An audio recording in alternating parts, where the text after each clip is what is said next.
नमस्कार, आप सभी का हार्दिक स्वागत है। दोस्तों, आज के इस वीडियो लेक्चर में हम लोग पढ़ने वाले हैं मौर्य राजवंश से संबंधित जो प्रमुख शासक हुए उनके बारे में, और उसमें भी हम लोग आज पढ़ेंगे चंद्रगुप्त मौर्य और बिंदुसार के बारे में। दोस्तों, चंद्रगुप्त मौर्य जो मौर्य राजवंश है, इसमें बहुत बड़ा योगदान रखता है। मौर्यों को एक बड़े एम्पायर के रूप में बनाने का जो पूरा श्रेय है, मैं मौर्य वंश के संस्थापक चंद्रगुप्त मौर्य को देना चाहूंगा। पूरे वीडियो लेक्चर को पढ़ने के बाद आप भी समझ जाएंगे कि आखिर ऐसा क्यों है। ठीक है, चलिए तो स्टार्ट करते हैं आज का वीडियो लेक्चर। देखिए, मौर्य वंश में चंद्रगुप्त मौर्य की हम बात करते हैं। चंद्रगुप्त मौर्य मौर्य साम्राज्य के संस्थापक कहे गए हैं, और इनका जो उदय है वो मुख्य तौर पर कुछ बातों के लिए होता है। ठीक है, इनकी जो पूरी स्टोरी है वो मैं अभी यहाँ पर नहीं बताऊंगा। पूरी स्टोरी जो है वो मैं आपको बताऊंगा पूरे वीडियो के दौरान। ठीक है, अभी काफी रोमांच मैं अपने आप में फील कर रहा हूँ चंद्रगुप्त मौर्य के बारे में पढ़ाने में, और आप भी जब चंद्रगुप्त मौर्य को पूरा पढ़ लेंगे तो आपके अंदर भी एक बहुत बड़ा रोमांच आएगा चंद्रगुप्त मौर्य को लेकर। देखिए, अभी तक का जितना हम पढ़ चुके हैं उसमें आपने जाना कि सिकंदर का आक्रमण हमारे यहाँ हो चुका है। सिकंदर यहाँ से जीत कर वापस जा चुका है। ठीक है, और एक ऐसे नए व्यक्ति का उदय अब भारतीय राजनीति में होने को है जो अपने अदम्य साहस और क्षमता से सब कुछ बदल कर रख देगा। जी हाँ, सब कुछ बदल कर रख देगा। ये एक ऐसा बालक है जो निम्न कुल से तो उत्पन्न नहीं माना जा सकता, लेकिन एक साधारण कुल से जरूर उत्पन्न था, जिसका बैकग्राउंड एक राजवंशी परिवार से था, लेकिन स्वयं या उसके पिता राजवंश से संबंधित सीधे नहीं थे। कुल संबंधित था लेकिन वो सीधे राजवंश से संबंधित नहीं थे। एक साधारण परिवार के रूप में रहते थे, और एक साधारण पुरुष के रूप में जन्म लेकर एक महान पुरुष के रूप में मरना वास्तव में एक बहुत बड़ी उपलब्धि चंद्रगुप्त के लिए कही जा सकती है। ठीक है, तो यहाँ पर होता क्या है कि चंद्रगुप्त का उदय जो हुआ उसमें मुख्य जो कारण है वो चाणक्य को मान सकते हैं हम लोग। ठीक है, चाणक्य को मान सकते हैं साफ तौर पर। और चाणक्य ने किन कारणों के लिए चंद्रगुप्त मौर्य को जन्म दिया, तो वो कारण थे, पहला कि मकदूनी जो दास्ता है उससे देश को आजाद कराना।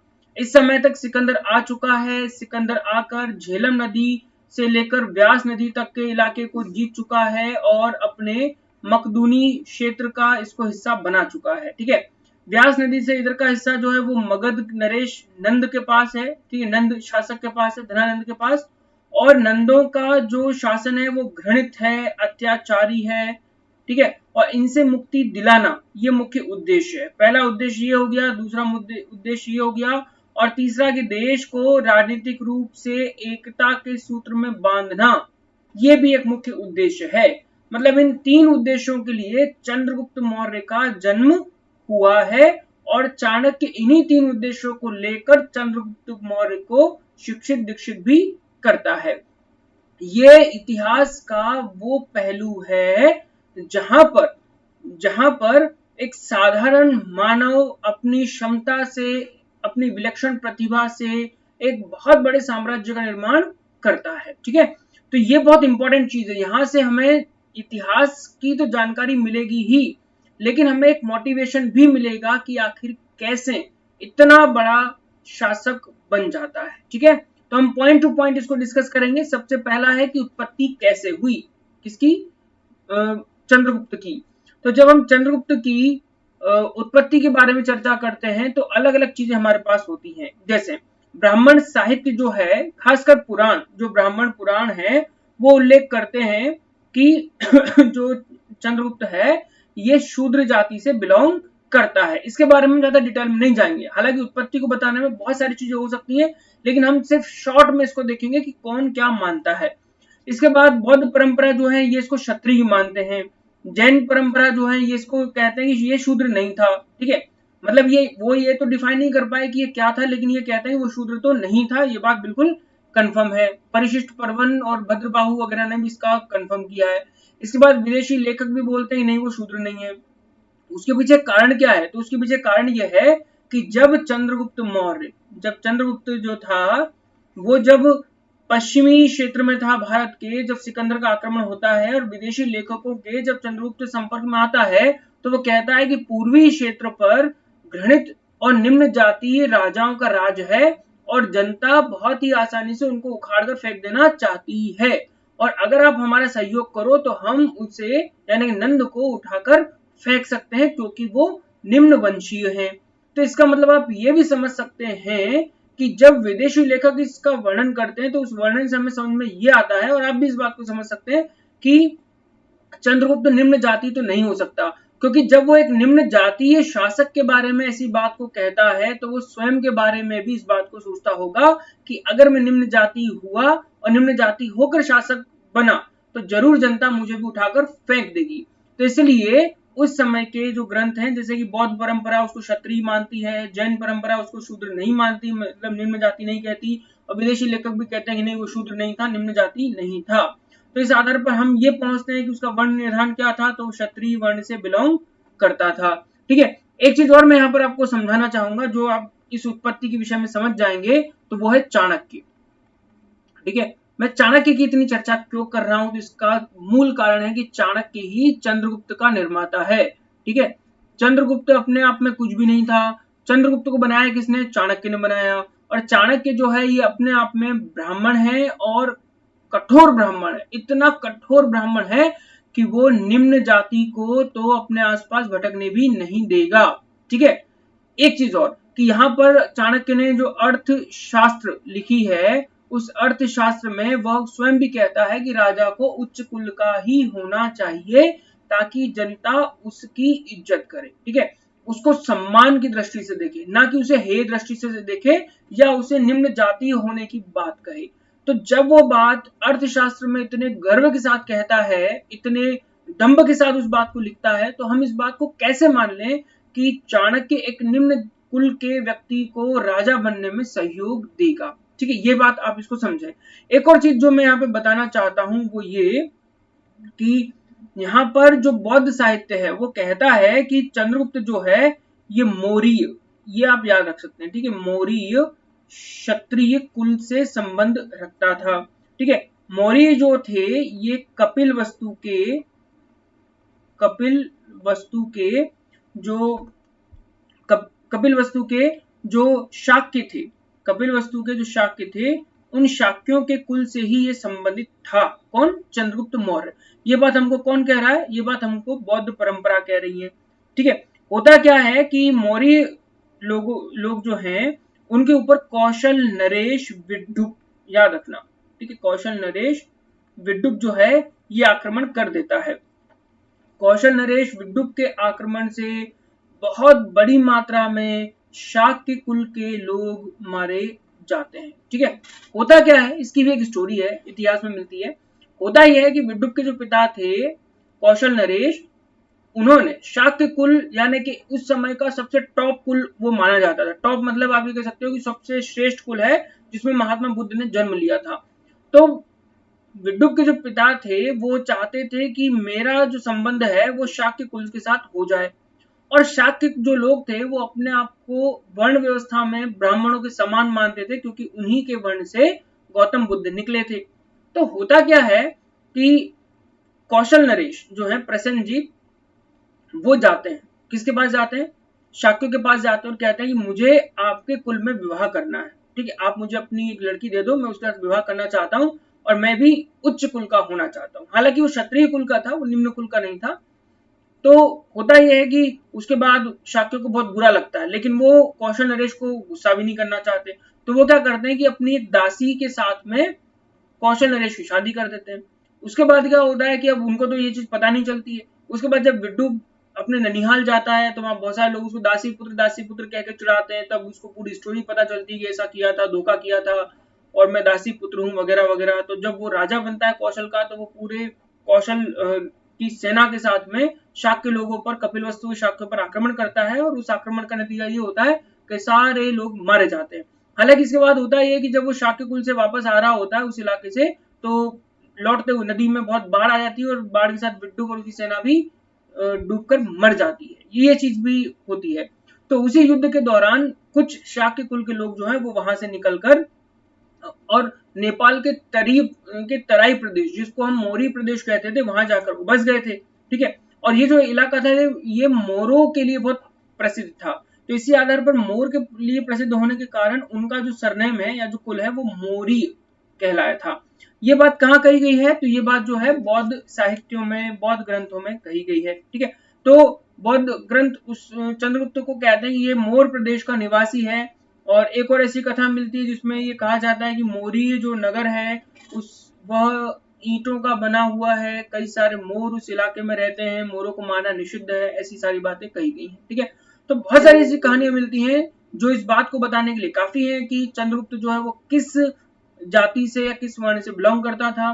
तो हमें कोई विवाद नहीं करना, हम सीधे सीधे कह सकते हैं कि वो क्षत्रिय कुल से था, क्योंकि चाणक्य कभी भी निम्न कुल के व्यक्ति को शासक नहीं बनाएगा। ठीक है, चलो आशा करता हूँ ये बात आपको समझ में आ गई होगी, इतनी सारी स्टोरी आपको समझ में आई होगी। अब बात आती है चंद्रगुप्त के जीवन का, जो है प्रारंभिक जीवन हम लोग देख लेते हैं। तो देखिए, मैं आपको एक बात बता दूं कि चंद्रगुप्त के जीवन पर हमको कुछ नहीं मिलता। ठीक है, उसका जो जीवन है वो अंधकारपूर्ण है, केवल एक ये कुछ स्टोरियां मिलती हैं कि हाँ ऐसा हुआ था, और उसके बाद वो किसी इलाके में जाकर रहने लगा, उसकी वजह से उसका सरनेम जो है वो बदल जाता है, वगैरह वगैरह। इसी में एक स्टोरी ये भी मिलती है कि जो चंद्रगुप्त है उसका जो जीवन है, ठीक है, मतलब उसका जो जन्म है वो कहाँ होता है, वो पाटलिपुत्र में होता है। ये बौद्ध ग्रंथी कहते हैं कि उसके जो पिता थे वो मोरी नगर के प्रमुख थे। ठीक है, मोरी नगर के प्रमुख थे। हालांकि ये एक बात आप याद रखें कि ये जितनी भी कहानी हम पढ़ेंगे वो बौद्ध ग्रंथों के आधार पर ही हम जानेंगे। तो बौद्ध ग्रंथ कहते हैं कि उसके पिता जो है वो मोरी नगर के प्रधान थे, और किसी सीमांत युद्ध में उनकी मृत्यु हो जाती है। मृत्यु के उपरांत उनकी माता जो है वो उन्हें लेकर पाटलिपुत्र लेकर आती हैं, जहां उनका जन्म होता है, चंद्रगुप्त मौर्य का जन्म होता है। जब चंद्रगुप्त मौर्य का जन्म हुआ तो जन्म होने के बाद उसे गोपालक यानी गाय के पालन करने वालों को समर्पित कर दिया जाता है। गोपालक जो है वो सहृदय होता है, वो चंद्रगुप्त मौर्य की अच्छी सेवा करता है, उसे खिला पिला के अच्छा बड़ा करता है। जब वो बड़ा हो जाता है तो उसे जो है एक शिकारी को बेच दिया जाता है। शिकारी जो है वो अपने जीव जंतुओं को खिलाने पिलाने नहलाने धुलाने आदि के लिए उसे अपने यहाँ रख लेता है, मतलब कि काम पर रख लेता है। लेकिन चंद्रगुप्त मौर्य जिसके भाग्य में बनना कुछ और था, वो शिकारी के यहाँ कब तक रहता। कहने का तात्पर्य है कि जब वो अपने संग के बच्चों के साथ जाता था तो अपनी प्रतिभा के कारण उनमें बहुत ही प्रसिद्ध हो गया, उन बालकों में प्रमुख हो गया। यहाँ तक कि जब उन बच्चों में आपस में कोई लड़ाई होती थी तो उस लड़ाई का निपटारा भी चंद्रगुप्त मौर्य ही किया करता था। एक समय ऐसा हुआ, पहले थोड़ी स्टोरी सुन लेते हैं। होता क्या है कि चाणक्य जो है वो तक्षशिला में अपॉइंट होता है। तक्षशिला के अंदर वह एक आचार्य की भूमिका में रहता है। जब चाणक्य को तक्षशिला मतलब कि अगर हम मैप बना के देखें तो ये तक्षशिला जो है ये पश्चिम में है। यहां से इधर जाओगे तो ये आएगा पूर्व, मतलब कि भारत का क्षेत्र आएगा, और इसको हम कहेंगे मगध। ठीक है, और इस तरफ से जो है वो सिकंदर आ रहा था, कहाँ, तक्षशिला की पश्चिमी भारतीय क्षेत्र पर आक्रमण करने के लिए वो आ रहा था। अब जब चाणक्य को ये बात पता चली तो चाणक्य इस बात से बहुत डर जाता है कि भाई सिकंदर जो है वो बहुत बड़े इलाके को वैसे भी जीतता हुआ आ रहा है। उसने पारसिकों को हरा दिया 331 ईसा पूर्व में दारा तृतीय को, और हराने के बाद वो जब भारतीय प्रदेश पर आक्रमण करेगा तो निश्चित बात है कि हम हार जाएंगे, ये निश्चित बात थी। तो उसने जो है नंद राजा से मदद मांगी, और मदद के उद्देश्य से वो पाटलिपुत्र जाता है। जो वहां की अश्वशाला होती है, ठीक है, उस अश्वशाला में पहुंचकर जो चाणक्य है वो नंद राजा धनानंद को कहता है कि भाई आपके पास एक बहुत बड़ी सेना है और पश्चिम की ओर से एक विप्लव आ रहा है, उस विप्लव से हमें बचाइए, नहीं तो पूरा देश गुलाम हो जाएगा, विदेशी आक्रमणकारी हमें आकर जीत जाएंगे। ये पूरी बात वो करता है।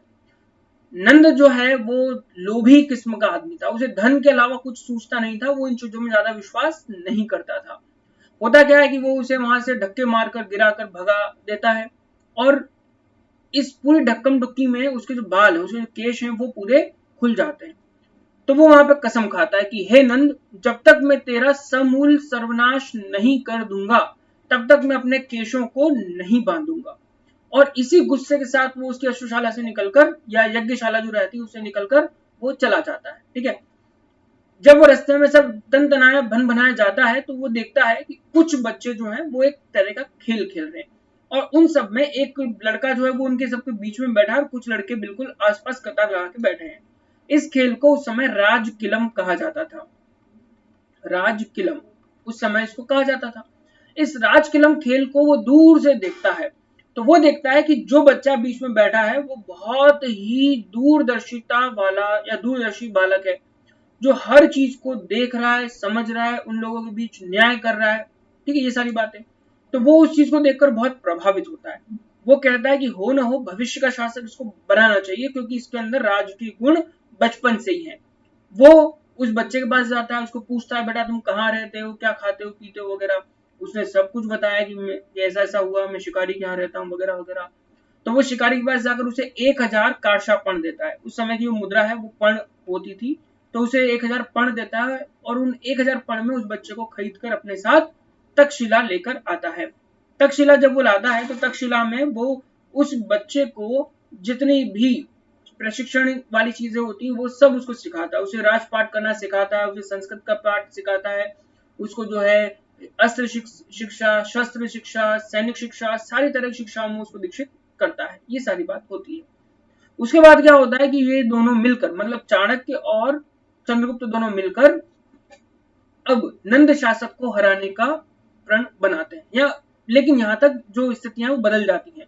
ये समय लगभग 325 ईसा पूर्व का आ चुका होता है। सिकंदर का आक्रमण ऑलरेडी हो चुका होता है, तक्षशिला ऑलरेडी वो जीत चुका होता है। ठीक है, तो यहाँ पर आकर क्या होता है कि दोनों के बीच अब खिचड़ी पकने लगी कि हम कैसे उस मगध को जीतें और कैसे इस विदेशी शासन को उठा के फेंकें। जब आप मैप देखोगे तो मैप में आपको जो व्यास नदी है ये नजर आएगी। व्यास के यहाँ पर आपको मगध नजर आएगा, और ये वाला इलाका जो है ये अब यूनान के अंडर में आ चुका है पूरा। और यहीं पर है तक्षशिला, अम्बी यहाँ का शासक हुआ करता था। तो अब वो इस पूरे इलाके को तो जीतना चाहते ही हैं, मगध को भी जीतना चाहते थे।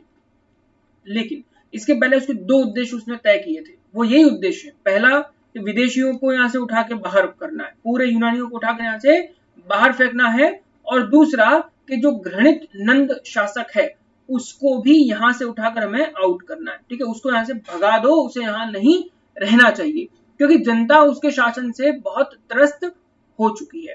तो इन दो उद्देश्यों के साथ चंद्रगुप्त मौर्य अपने राज्य को आगे बढ़ाना शुरू करता है। ठीक है, अब इस पूरे तामझाम के लिए उसको एक बहुत बड़ी सेना की आवश्यकता थी, लेकिन वो कोई राजा तो था नहीं, न ही चाणक्य कोई राजा था। तो इतने बड़े तामझाम के साथ जब उसको युद्ध करना था, मतलब इतने बड़े तामझाम को बनाकर उसे जब युद्ध करना था, तो ये उसके लिए बहुत इम्पॉसिबल वाली बात थी। तो यूनानी जो लोग हैं वो कहते हैं, ठीक है, यूनानी जो लोग हैं वो कहते हैं कि चंद्रगुप्त मौर्य जब पंजाब और सिंध को अपनी दासता से मुक्त करवाना चाहता था तो उसके पास सेना नहीं थी। वो आकर सिकंदर से भी मिला था, लेकिन कुछ भी संभव उस समय नहीं हो पाया और उसकी जान खतरे में पड़ गई और चंद्रगुप्त मौर्य को भी वहां से भागना पड़ा था। लेकिन इसके साथ साथ जो हमारे यूनानी हैं वही लिखते भी हैं कि उसने फिर क्या करा कि 5 ग्रुप बनाए। ठीक है, 5 ग्रुप बनाए, मतलब 5 लोगों का एक ग्रुप बनाया, और उन 5 लोगों के ग्रुप को बनाकर उसने अपनी एक बहुत बड़ी विशाल सेना को स्थापित किया। इसमें क्या क्या थे, तो पहले थे चोर एवं प्रतिरोध। ठीक है, प्रतिरोध मतलब रोकने वाले, ठीक है, चोरी करने वाले नहीं। इसके बाद म्लेच्छ जो निम्न जाति के थे। इसके बाद चोरगण जो कि सैनिक ही माने गए हैं पुरानी सेनाओं में। इसके बाद आठविक, और इसके बाद शस्त्रोपजीवी मतलब जो शस्त्रों पर जीवित रहते हों। ऐसे 5 लोगों को मिलाकर वो एक बहुत बड़ी सेना का निर्माण करता है, और इस सेना का मुख्य उद्देश्य है कि सबसे पहले यूनानियों को उठाकर बाहर फेंको।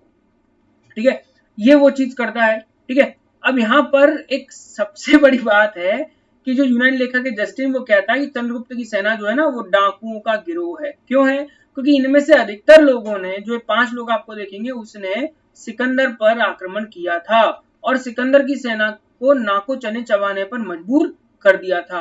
अब जब ये इतनी बड़ी सेना वो बना लेता है तो फिर क्या करेगा, तो उसके सामने दो उद्देश्य, फिर से वही वाली बात मैं आपको बता रहा हूँ। पहला कि विदेशियों को भगाओ, ठीक है, विदेशियों को भगाओ, और दूसरा कि नंदों को भगाओ। ठीक है, नंदों को भगाओ और विदेशियों को भगाओ। अब देखो यहाँ पर होता क्या है कि उसके लिए एक स्वर्णिम अवसर आता है। स्वर्णिम अवसर कैसे आता है कि जब 323 ईसा पूर्व में बेबीलोना में सिकंदर की मृत्यु हो जाती है तो उसका राज्य जो है वो छिन्न भिन्न होने लगता है। क्यों होने लगता है?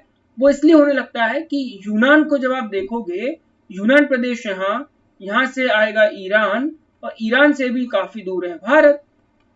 ठीक है, तो यहाँ से सीधा राज्य बनाना मुश्किल, यहाँ होने लगे विद्रोह। ठीक है, इन विद्रोह के फलस्वरूप क्या हुआ कि जो लोग हैं वो अपने आप में अपने राजा को बनाने में लग गए। अब जब ये अपने घर में समस्या हो गई तो ये दूसरे यानी अपने ही घर के दूसरे क्षेत्र में फिर ये कैसे मैनेज करेंगे? मैनेज करना असंभव सी बात हो गई। तो फिर क्या हुआ कि सिकंदर के इस राज्य में जो उथल पुथल हुई, इसका फायदा उठाया चंद्रगुप्त मौर्य ने।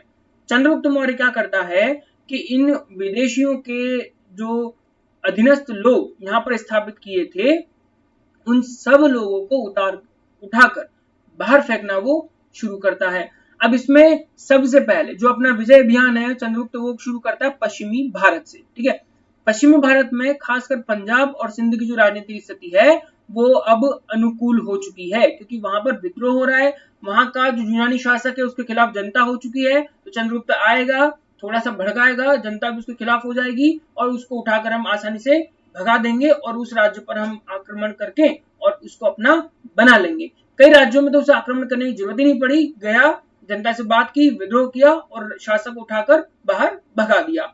इतने आसानी से उसने ये राज्य जीत लिए थे। ठीक है, तो खास तौर पर उसने जो ये योजना बनाई पूरी, तो उस पूरी योजना को बनाने में उसे 2 साल लग गए। 325 ईसा पूर्व से लेकर 323 ईसा पूर्व के बीच चंद्रगुप्त ने अपनी योजना को क्रियान्वयन करने के लिए बहुत सारे काम किए, बहुत सारे उद्देश्य उसने सफल कर लिए थे। इसके बाद फाइनली जो सिकंदर का क्षेत्र है 317 ईसा पूर्व तक उसने पूरा जीत लिया था। लेकिन पहले किसको जीता? पहले जीता पंजाब को और फिर जीता उसने सिंध प्रदेश को, इनको उसने पहले जीत लिया था।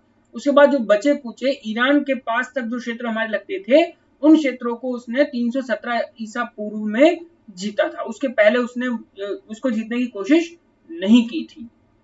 ठीक है, अब यहाँ पर एक चीज और कि पश्चिमी सीमा पर जब वो पंजाब और सिंध को जीतता है तो इसको जीतने के उपरांत वो पाटलिपुत्र पर सीधे आक्रमण करता है।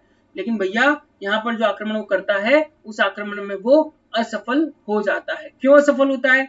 कि देखो ये रहा व्यास, ठीक है, यहाँ से काफी किलोमीटर दूर है आपकी पाटलिपुत्र। ठीक है, यहाँ का इलाका आप जीत चुके हो, इस वाले को पंजाब और सिंध वाला इलाका आप जीत चुके हो, और जीतने के बाद आप डायरेक्ट यहाँ जंप खा रहे हो।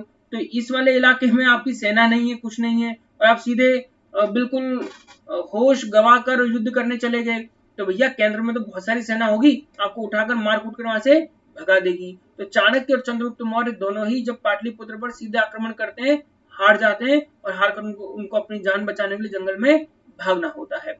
वहीं जंगल में एक स्टोरी ऐसी भी मिलती है, वहीं जंगल में एक जो लेडीज है, एक औरत जो है वो अपने बच्चों को खाना देती है।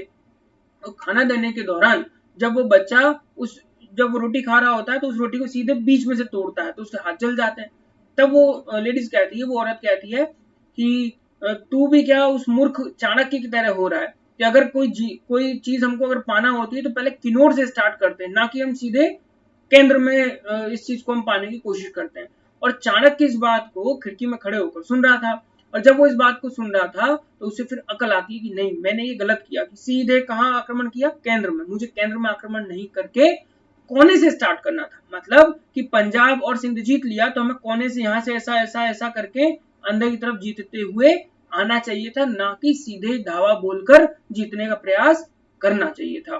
तो ये पहला आक्रमण क्या होता है? विफल हो जाता है। लेकिन बाद के आक्रमण वो कहां शुरू करता है? सीमांत क्षेत्रों से शुरू करता है और उसे खूब सफलता भी हाथ लगती है, और बड़ी ही आसानी से 323 ईसा पूर्व के आते आते वो जो है पूरे राज्य को जीत लेता है और मगध का एकमात्र एक छत्र शासक बन जाता है। ठीक है, हालांकि एग्जाम में युद्ध संबंधी ज्यादा चीजें नहीं पूछी जाती, इसलिए मैंने यहाँ पर आपको ज्यादा डिटेल नहीं बताई है।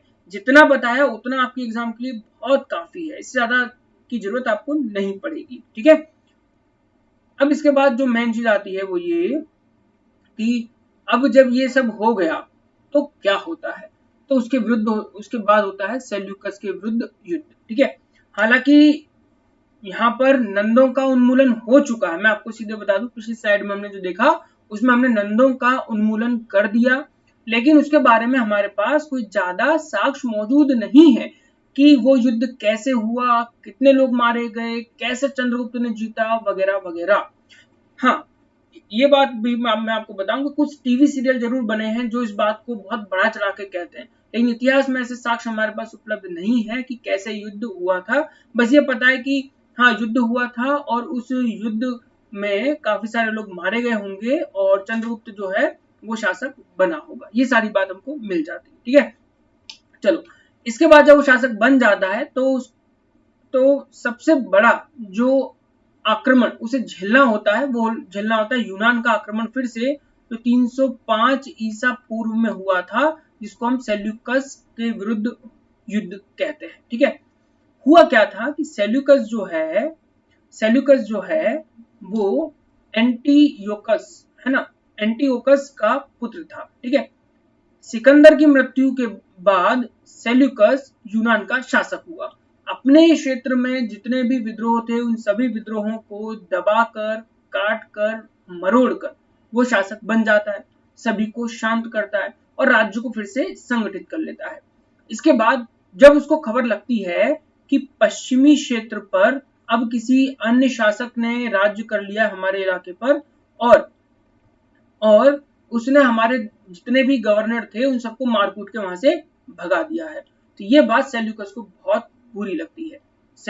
सेल्यूकस फिर इस चीज का बदला लेने और अपने राज्य को पुनः जीतने के लिए भारत पर एक बहुत बड़ा आक्रमण करता है। ठीक है, तो ये आक्रमण हुआ था 305 ईसा पूर्व में। ठीक है, और ये हुआ था पश्चिमी भारत पर, बहुत विशाल आक्रमण हुआ था।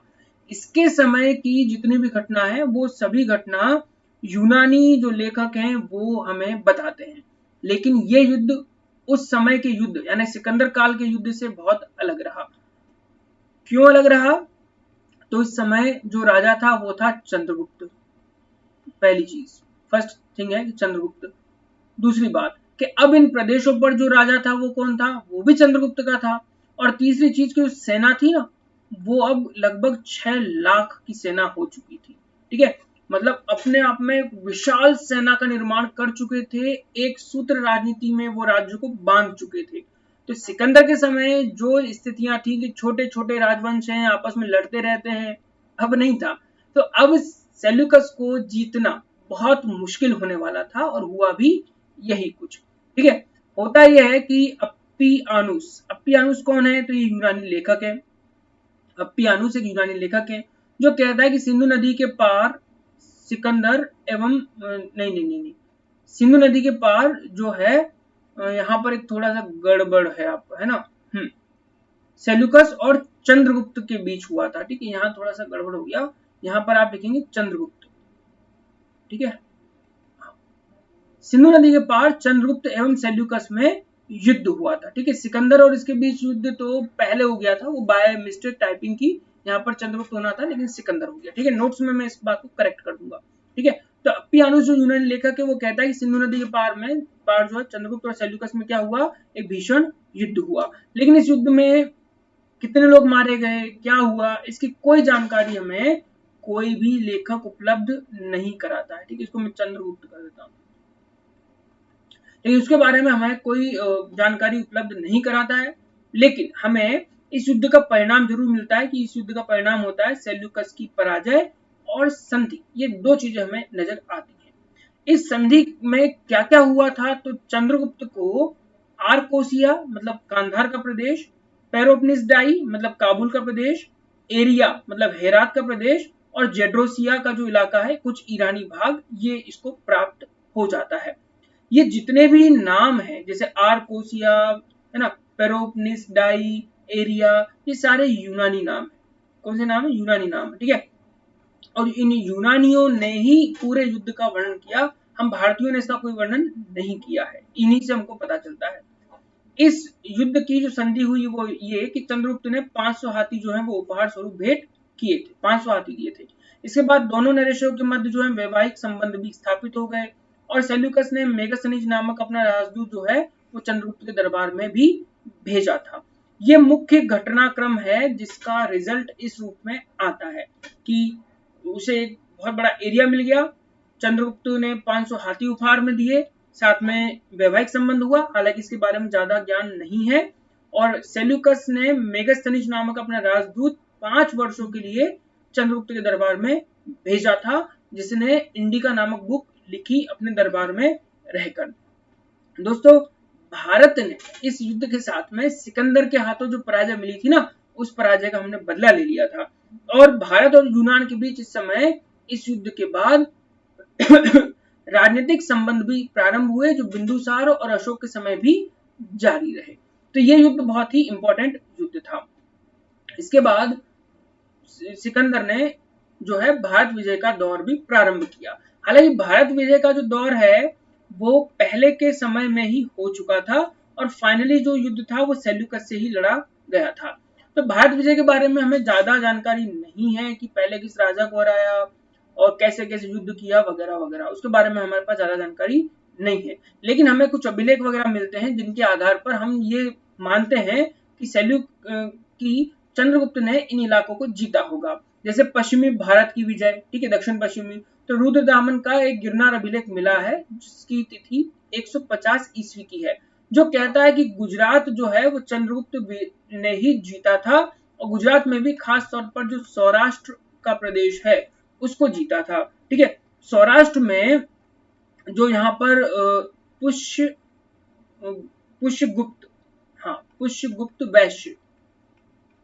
पुष्यगुप्त वैश्य नामक एक व्यक्ति था जिसको उसने क्या बनाया था, राज्यपाल बनाया था। ठीक है, राज्यपाल बनाया था।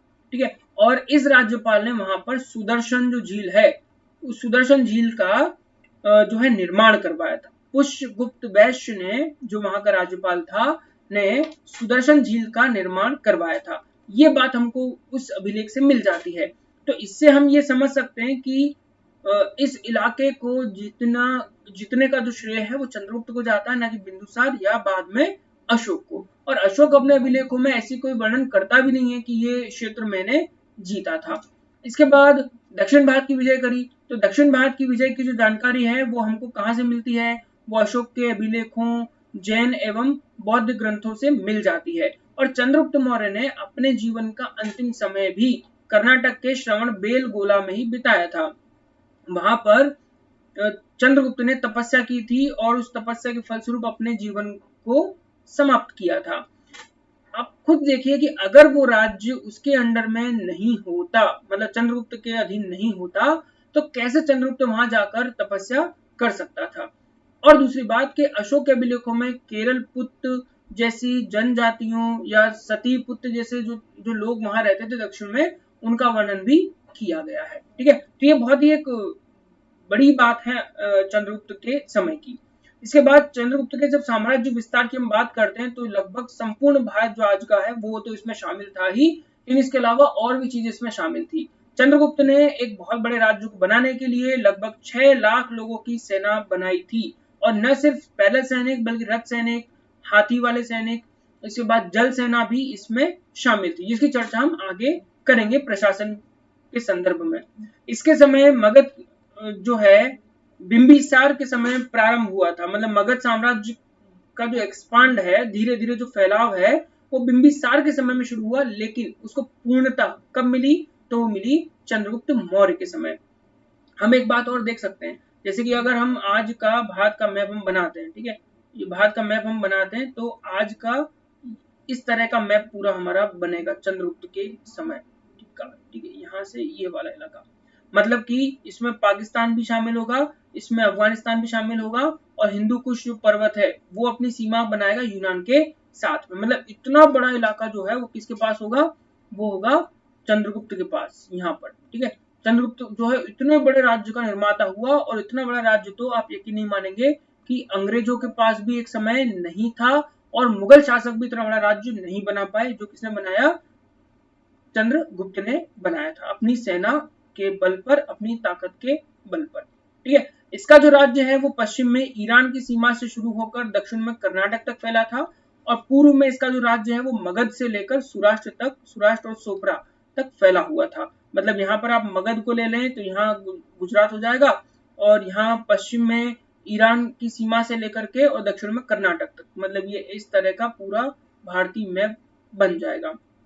और इस पूरे राज्य की जो राजधानी वो थी पाटलिपुत्र, ठीक है, पाटलिपुत्र। हालांकि इसके अलावा इसने इस राज्य को छोटे छोटे भागों में, मतलब राज्यों में भी डिवाइड किया हुआ था, और उन राज्यों में राज्यपाल के तौर पर अपने ही बच्चों को उसने अपॉइंट किया था, ठीक है। तो ये बात याद रखना आपको बहुत जरूरी है। अब इतने बड़े राज्य के निर्माता का अंत कैसे हुआ, ये एक सबसे बड़ा प्रश्न है। तो देखिए, चंद्रगुप्त का जो अंत है ये एक हिंदी मूवी की तरह होता है। होता क्या है कि चंद्रगुप्त जो है उसका उदय भी एक नायक के रूप में होता है, तो उसकी मृत्यु भी एक नायक के रूप में होती है। कैसे? तो कहा जाता है जैन ग्रंथों के अनुसार कि उसके राज्य में 12 वर्षों का भीषण अकाल पड़ा था पूरे राज्य में, और लोग त्राही त्राही कर रहे थे। यहाँ तक कि एग्रीकल्चर तो दूर की बात है, पीने के लिए भी पानी उपलब्ध नहीं था। तो ऐसे में चंद्रगुप्त को भद्रबाहु, जो कि जैन मुनि थे, उन्होंने एक सजेशन दिया कि आप अगर संथारा विधि का प्रयोग करके अपने प्राणों का उत्सर्ग कर देंगे तो जरूर आपके राज्य में बरसात होगी, अपने लोगों के लिए ये काम आपको करना चाहिए। तो चंद्रगुप्त जो है वो उस चीज को मान लेता है और अपने पूरे राज्य को अपने पुत्र बिंदुसार के उपलक्ष्य में छोड़कर और चला जाता है, और श्रवण बेलगोला में संथारा विधि का प्रयोग करके वो अपने प्राणों का उत्सर्ग कर देता है। तो यहाँ पर जैसे वो एक नायक के रूप में उभरा, जैसे कि एक सामान्य कुल में उत्पन्न हुआ, ठीक है, अपनी योग्यता और प्रतिभा के बल पर एक सार्वभौम सम्राट के पद तक पहुंच गया, जैसा कि हिंदी मूवीज में होता है। गरीब परिवार में उत्पन्न हुआ, मेहनत के दम पर एक बहुत बड़ा राजा बन गया। फिर उसके बाद राष्ट्रीय एकता का सूत्रपात भी करता है, इसी के द्वारा होता है। धर्म परायण व्यक्ति होता है, और जिसने अपने जीवन के अंतिम समय में भद्रबाहु की शिक्षा ग्रहण की, जो अभी मैंने आपको पूरी कहानी समझाई थी। भद्रबाहु के साथ अपने पुत्र के पक्ष में सिंहासन को त्याग कर वो तपस्या करने श्रवण बेलगोला चले जाते हैं, दक्षिण भारत में चले जाते हैं, और यहाँ पर ही चंद्रगिरी नामक एक पर्वत है, ठीक है, चंद्रगिरी नामक एक पर्वत है, इस पर जाकर वो अपने प्राणों को त्याग देते हैं। यहाँ पर आज भी चंद्र बाबा, चंदा बाबा जैसे नाम वहां पर चलते हैं, ठीक है। और लगभग 298 ईसा पूर्व में जैन उपासना पद्धति का प्रयोग करके उसने अपने प्राणों को बलिदान कर दिया, उत्सर्ग कर दिया।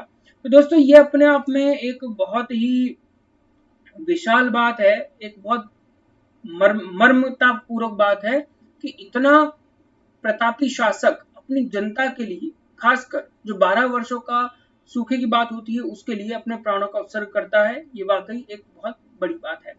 लेकिन जो ये 12 वर्षों का अकाल पड़ा, इसके बारे में केवल जैन ग्रंथ ही कहते हैं, उस समय के जो बौद्ध ग्रंथ हैं वे नहीं कहते हैं।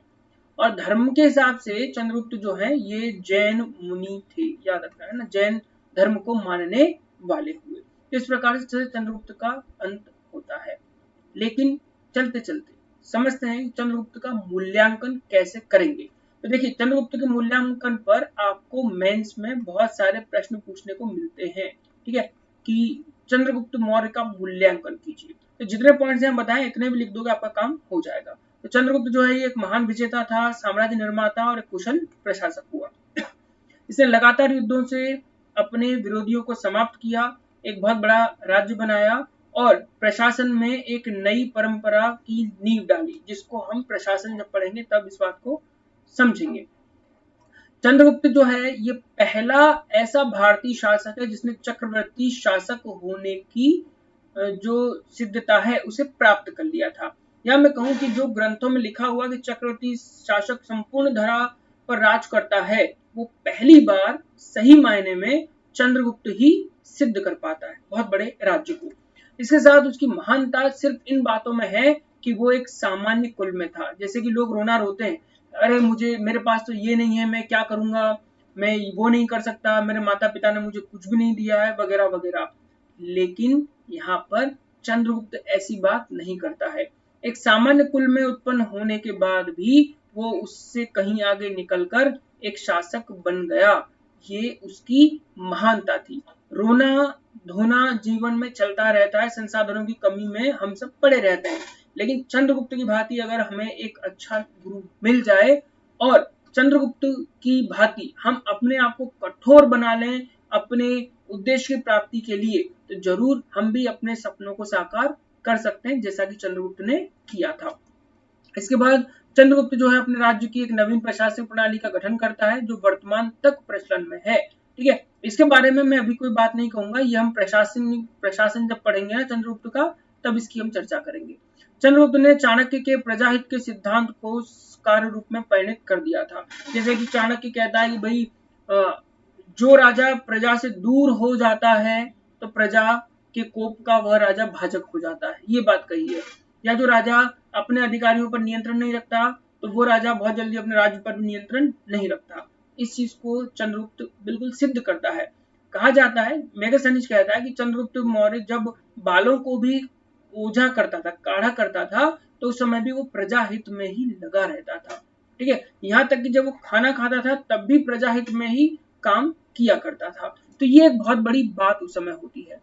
इसी के साथ चंद्रगुप्त जो है एक विदेशी कन्या से विवाह करता है, और इस विवाह का असर जो है वो भारतीय समाज में पड़ता है, और भारतीय समाज में एक नए जीवन के लिए क्रांतिकारी परिवर्तन शुरू हो जाता है।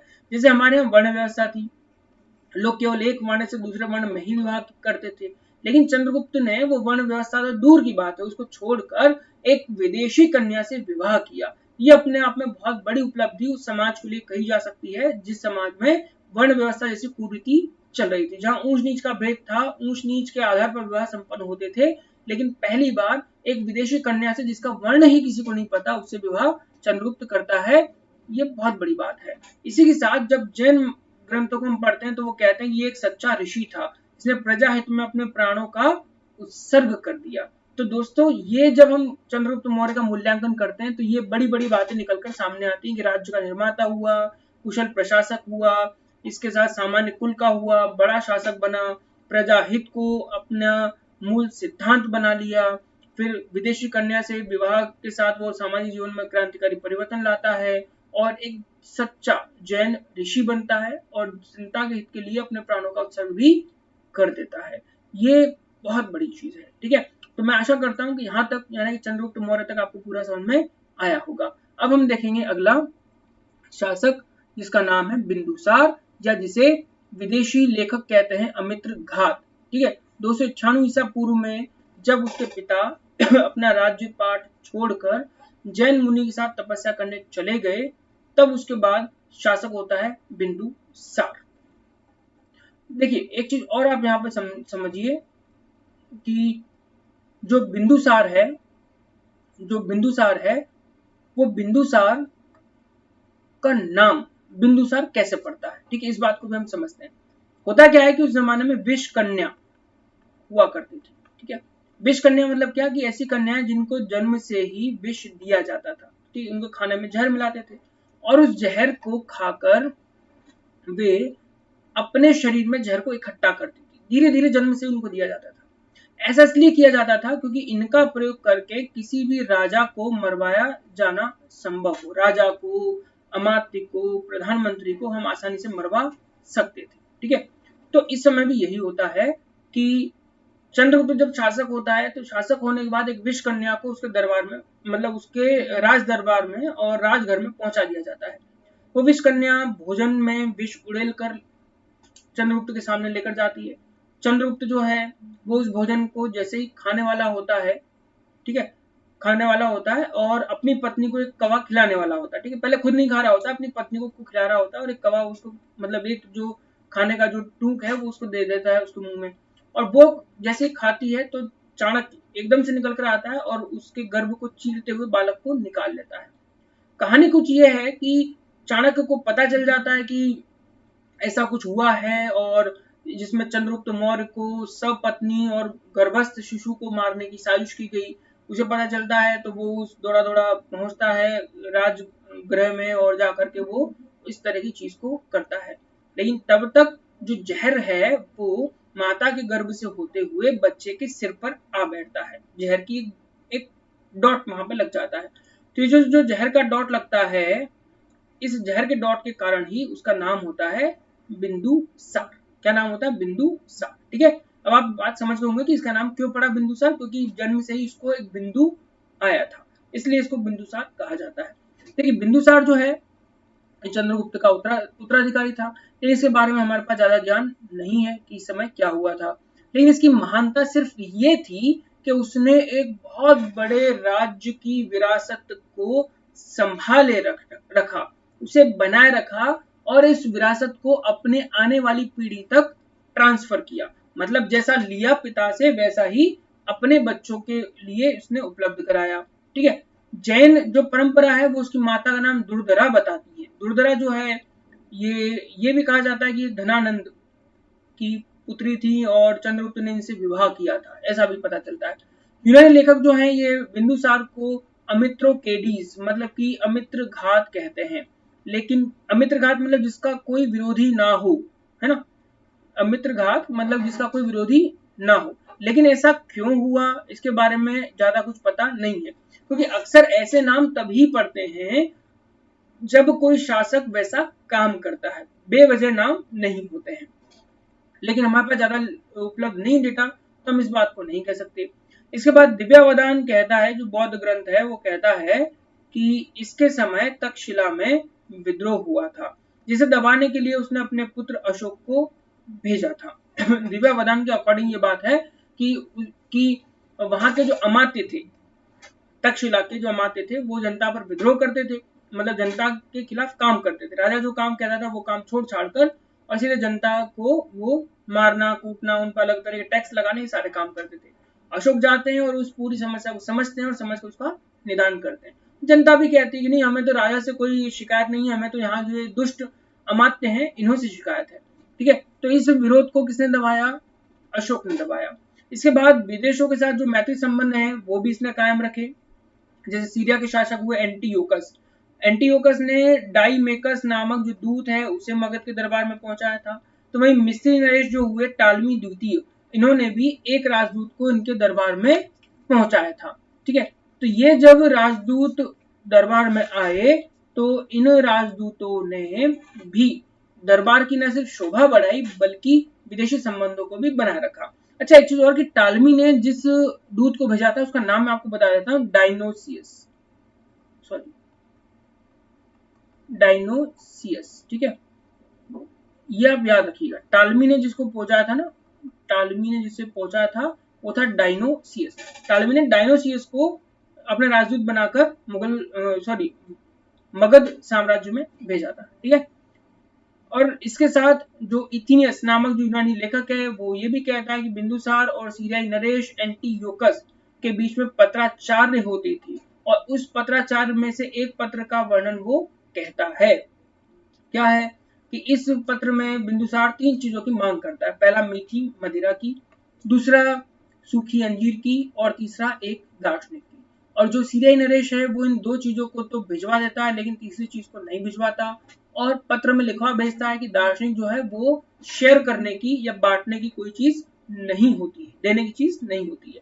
हालांकि इस संदर्भ से कोई लड़ाई झगड़ा इन राजाओं के बीच नहीं हुआ, और ये बात बिंदुसार भी अच्छे से समझ लेता है। तो ये बात भी आप समझिए कि बिंदुसार जब एक दार्शनिक की मांग करता है तो इसका जो तात्पर्य है वो ये कि उसकी सोच दार्शनिक सोच में जरूर रही होगी, मतलब वो दार्शनिक प्रवृत्ति में विश्वास किया करता होगा। ठीक है, उसे समझता होगा, उसे समझता होगा, ये बात वो किया करता था। तो जरूर ये बात उसमें विद्यमान थी। ठीक है। इसके बाद बिंदुसार जो है वो प्रशासन को चलाने में अपने पिता का ही अनुकरण करता है, उसमें कोई बदलाव वो नहीं लाता है। प्रांतों में खास तौर पर राजकुमारों को ही नियुक्त किया जाने लगा। जैसे अवंती के राज्यपाल के रूप में अशोक को नियुक्त किया गया था, तक्षशिला में सुसीम को नियुक्त किया गया था। प्रशासन में महामात्रों की नियुक्ति समय होने लगी थी, और ये जो है ब्राह्मण धर्म का अनुयायी था प्रारंभ में, और जीवन भर उसी का पालन करता रहा। उसके दरबार में आजीवक संप्रदाय, आजीवक जो है वो जैन धर्म के लोग होते हैं, ठीक है, संप्रदाय का एक ज्योतिषी भी है, वो भी निवास किया करता था। इस बात से ये सिद्ध होता है कि वो धर्म का कठोरता से पालन नहीं करता था। मतलब अगर वो ब्राह्मण धर्म को मानने वाला है, इसका मतलब ये नहीं कि वो जैन धर्म को नहीं समझता। ठीक है, और जैन धर्म के लोगों में भी उतनी ही आस्था वो दिखाता है। बिंदुसार की मृत्यु जो है वो 273 ईसा पूर्व में होती है, और उसके बाद शासक बनते हैं अशोक। ठीक है, तो ये था हमारा आज का वीडियो जिसको आपने देखा। अब इस वीडियो के आधार पर आपको 2 प्रश्नों के उत्तर देने हैं। पहला, ये आपको लिखना है, याद रखिएगा, ये आपको लिखना है और हमें हमारे टेलीग्राम ग्रुप पर आपको इसको मैसेज करना है, ठीक है, लिख करके। साधारण कुल में उत्पन्न होने के बाद भी वह एक साम्राज्य निर्माता नृप की भांति था, इस कथन की विवेचना कीजिए। वह मतलब चंद्रगुप्त, ठीक है। यहाँ तीसरे शब्द की बात की गई है कि साधारण कुल में उत्पन्न होने के बाद भी वह साम्राज्य निर्माता नृप की भांति था, इस कथन की विवेचना कीजिए। और दूसरा कि बिंदुसार की महानता उसे विरासत में मिले राज्य को संभालना था, इस कथन से आप कहां तक सहमत हैं, ठीक है। तो ये 2 प्रश्न हैं, इनके उत्तर आपको लिखने हैं, ठीक है। तो ये था इस वीडियो का अंत। मैं समझता हूं कि आपको ये चीजें सारी समझ में आई होंगी। मैंने सभी चीजें इसमें इंक्लूड की हैं, कुछ भी छोड़ा नहीं, ठीक है। चलिए, धन्यवाद बहुत बहुत आप सभी का वीडियो को देखने के लिए। मिलते हैं हम अगले वीडियो लेक्चर।